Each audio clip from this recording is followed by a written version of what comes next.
Ultimately ব্যৱধানটো 37,016 হৈ গ'ল official record মতে। 2021 ৰেকৰ্ড ভংগ কৰি আপুনি জিকিছে। 2021 যোনটো জয়ন্ত বসুমতাৰী ভোট পাইছিল তাতকৈ বহুত বেছি হয়। এইটো ৰাইজৰ যিটো কিবা মৰম, ৰাইজে মৰম কৰিছে আৰু মৰম কৰাৰ কাৰণ আছে। আমাৰ ইউ পি দলৰ সভাপতি তথা আমাৰ বিটিআৰৰ মুৰব্বী প্ৰমোদ বড়ো ছাৰ, তেখেতক মই এৰি পেলাই কথা ক'ব নোৱাৰিম। তেখেতে মানে বৰ্তমান আমাৰ দলটো ভালদৰে সভাপতি হিচাপে চলাই আছে। কৰ্মকৰ্তা কাৰ্যকৰ্তাসকলক ভালদৰে আগলৈ মানে কাম কৰিবৰ বাবে সুবিধাটো দিছে, পৰামৰ্শ আগবঢ়াইছে আৰু এক পিনেদি উন্নয়নমূলক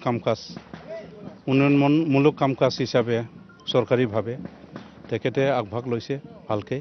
বিগত সময়ছোৱাত BPF দলে যিদৰে উন্নয়নমূলক কাম কাজ কৰিছিলে সেইটোৰ ওপৰত ৰাইজে সুখী হোৱা নাছিল।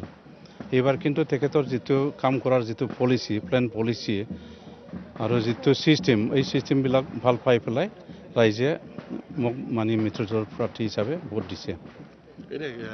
আপুনি কি কৰিব এতিয়া সমষ্টিবাসীৰ কাৰণে? সমষ্টিবাসীসকলক মই ধন্যবাদ জ্ঞাপন কৰোঁ, কাৰণ তেওঁলোকে এতিয়া সজাগ আৰু সচেতন হৈছে। বিগত 17 বছৰত তেওঁলোকে ইমান সজাগ হ'ব পৰা নাছিলে।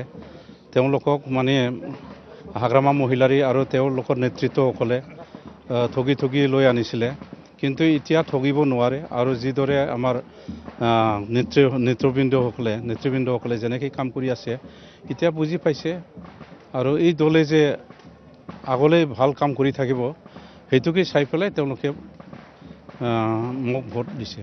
দিছপুৰলৈ গৈ আছে, সমষ্টিবাসীৰ কাৰণে কেনেধৰণৰ উন্নয়নমূলক কামৰ কথা চিন্তা কৰিছে? এইটো মই প্ৰথমে এই ক্ষেত্ৰত মই অসমৰ আমাৰ মুখ্যমন্ত্ৰী সন্মানীয় ডক্টৰ হিমন্ত বিশ্ব শৰ্মা দেৱক মই ধন্যবাদ জনাওঁ।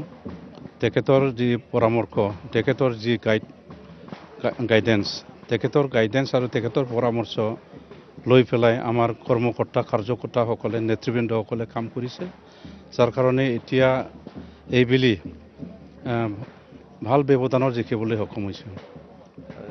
সমষ্টিবাসীৰ কাৰণে কেনেধৰণৰ কাম আগলৈকে আগবঢ়াই? এইটো এতিয়া মই একো কমেণ্ট নকৰোঁ। তাতে গৈ পেলাই বুজি ল'ব লাগিব, ছাজেশ্যন ল'ব লাগিব কেনেকৈ কি কৰিব লাগে। এই বস্তুটো পৰ্যায়ক্ৰমে এইটো কৰিবলৈ মই চেষ্টা বা যত্ন ল'ম।